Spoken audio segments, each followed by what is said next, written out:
જય શ્રી કૃષ્ણ મિત્રો, સ્વાગત છે તમારું મારી ચેનલમાં। આજે આપણે ખૂબ જ ટેસ્ટી સૂરણની મસાલા ફ્રાય સબ્જી બનાવશું। તો સૂરણની સબ્જી તો આપણે ઘણી રીતે બનાવતા હોય, ગ્રેવીમાં કે પછી કોફતા, પણ આજે આપણે એકદમ નવી રેસીપી મસાલા ફ્રાય સૂરણ બનાવશું। તો ચાલો રેસીપી શરૂ કરીએ। સૂરણની સબ્જી બનાવવા માટે આપણે સૌથી પહેલાં અહીંયા સૂરણને લઈ લઈશું। તો અહીંયા મેં 250 ગ્રામ જેટલું સૂરણ લીધું છે। તમે તમારા હિસાબે જેટલું તમારે શાક બનાવવું હોય તમે લઈ શકો છો। તો સૌથી પહેલાં આપણે અહીંયા સૂરણને છોલી લેશું, એટલે તમે જોઈ શકો છો આવી રીતે આપણે એની છાલ કાઢી લેવાની છે। તો ઘણીવાર છે ને સૂરણને છોલતા કે કાપતી વખતે છે ને હાથમાં ઘણી બધી ઇચિંગ થતી હોય, ખંજવાળ આવતી હોય, તો તમે પહેલાંથી તેલ લગાડી શકો છો। મને છોલતી વખતે એટલી બધી પ્રોબ્લેમ નથી થતી, તો હું જ્યારે એને કટ કરીશ ત્યારે તેલ લગાડીશ। તો સૂરણને તમે જોઈ શકો છો આપણે સરસ એવું છોલી લીધું છે। હવે આપણે એને ધોઈ લેશું। તો હવે આપણે થોડુંક હાથમાં તેલ લગાડી લેશું, કેમ કે કટ કરતી વખતે ઘણી બધી ઇચિંગ થતી હોય। તો હવે આપણે એને આવી રીતે સ્લાઇસમાં કટ કરવાનું છે। આપણે મસાલા ફ્રાય બનાવીએ છીએ એટલે આપણે એકદમ પતલી પતલી ચિપ્સ બનાવીએ ને એવી રીતે જ આપણે કટ કરી લેવું છે। તો ખૂબ જ ઇઝી છે બનાવવું પણ, અને આને કટ કરવું પણ સહેલું છે। તો અહીંયા તમે જોઈ શકો છો આપણે કટ કરી લીધા છે। તો તમે કોઈ બી રીતે નાના મોટા આવી રીતે પીસ કરી શકો છો। સૂરણના આપણે એક સરખા પીસ થતા નથી, એટલે આવી રીતે તમે કરી શકો છો। હવે આપણે એનો મસાલો બનાવી લઈશું। તો એક બાઉલમાં આપણે 1 ચમચી કશ્મીરી લાલ મરચું પાવડર, 1.5 ચમચી ધાણા જીરું પાવડર, 1/2 નાની ચમચી હળદર, 1/2 નાની ચમચી ગરમ મસાલો અને સ્વાદ પ્રમાણે મીઠું એડ કરશું। અહીંયા 1 ચમચી જેટલું આદુ લસણની પેસ્ટ આપણે લીધી છે। તો એ પેસ્ટ એમાં એડ કરીને મસાલો સરસ આપણે પહેલાં મિક્સ કરી લઈશું। મસાલો મિક્સ થઈ જાય એટલે આપણે જે સૂરણને કટ કરીને રાખ્યું હતું તો એને પાછું એકવાર ધોઈ લીધું છે મેં। હવે એ સૂરણ આપણે એમાં એડ કરી લઈશું।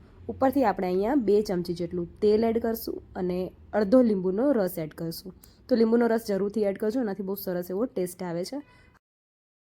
હવે બધાય મસાલાને આપણે સરસ એવા એક એક સ્લાઇસમાં કોટ કરી લઈશું। એટલે તમે આવી રીતે મિક્સ કરશો એટલે સરસ એવો મસાલો મિક્સ થઈ જશે અને બધી સ્લાઇસમાં એવું સરસ કોટ થઈ જશે।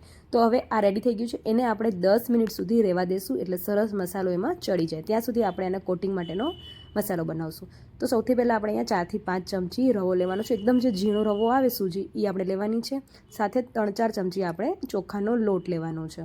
હવે આ બે વસ્તુ એમાં એડ કરી લઈશું। સાથે આપણે અહીંયા 1/2 નાની ચમચી લાલ મરચું પાવડર, હળદર પાવડર, સ્વાદ પ્રમાણે મીઠું એડ કરશું અને આ સરસ એવો ઉપર કોટિંગ માટે આપણે આ પાવડર બનાવી લીધું છે।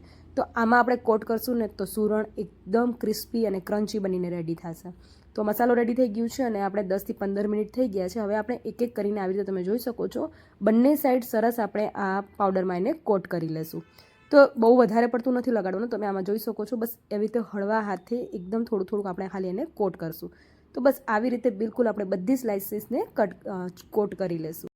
આપણે ઘણીવાર મસાલા ફ્રાય રીંગણા કે બટેકા તો બનાવતા હોય છે, પણ એકવાર આવી રીતે આ સૂરણનું શાક ટ્રાય કરજો, ખૂબ જ ટેસ્ટી બને છે। અને જે લોકો સૂરણ નથી ખાતા ને એ લોકો પણ ખાવાનું ચાલુ કરી દેશે। અને તમે આ સૂરણનું શાક બાળકોને લંચ બોક્સમાં પણ બનાવી આપી શકો છો, સવારે ટિફિન માટે પણ બનાવી શકો છો। ખૂબ જ ટેસ્ટી શાક બને છે અને એઝ અ દાળ ભાતમાં તમે એઝ અ સાઈડ ડિશ પણ એને બનાવી શકો છો।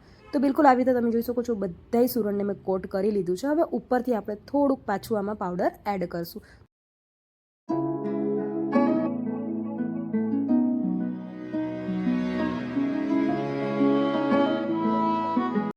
તો ચાલો હવે આપણે એને ફ્રાય કરી લઈએ। તો અહીંયા હું એને થોડાક જ તેલમાં ફ્રાય કરું છું। જો તમારે ડીપ ફ્રાય કરવું હોય તો તમે ડીપ ફ્રાય પણ કરી શકો છો, જેમ આપણે બટેકાની ચિપ્સ તળીએ એવી રીતે તમે એને તળી શકો છો, પણ અત્યારે હું આવી રીતે જ કરું છું। તો 2 થી 3 ચમચી જેટલું મેં તેલ એડ કર્યું છે અને એક એક કરીને આવી રીતે મેં સ્લાઇસ મૂકી દીધી છે। તો આમ કરીને આપણે બધાય સૂરણની સ્લાઇસને મૂકી દઈશું અને ઉપરથી પાછું થોડુંક તેલ એડ કરશું। બધી સ્લાઇસ આપણે આવી રીતે ગોઠવી લીધી છે। હવે 2 મિનિટ સુધી આપણે એને થવા દઈશું અને પછી આપણે એને આવી રીતે ફેરવી લઈશું। ઉપરથી થોડુંક તેલ આપણે પાછું એડ કરશું અને આપણે હવે આને ઢાંકીને 2 થી 3 મિનિટ સુધી થવા દઈશું। એટલે એકદમ સરસ ક્રન્ચી ક્રિસ્પી અને અંદરથી સોફ્ટ, ઉપરથી એકદમ ક્રિસ્પી આપણું આ શાક બનીને રેડી થઈ જશે। ખૂબ જ ટેસ્ટી અને ખાવાની મજા પડી જાય એવું આપણું આ સૂરણનું શાક બનીને રેડી થઈ ગયું છે। તો એકવાર જરૂરથી ટ્રાય કરજો। અને હા, મારી આ રેસીપી ગમી હોય તો વિડીયોને લાઇક અને શેર કરી લેજો। ચેનલમાં પહેલી વાર આવ્યા છો તો ચેનલને સબસ્ક્રાઈબ કરી લેજો।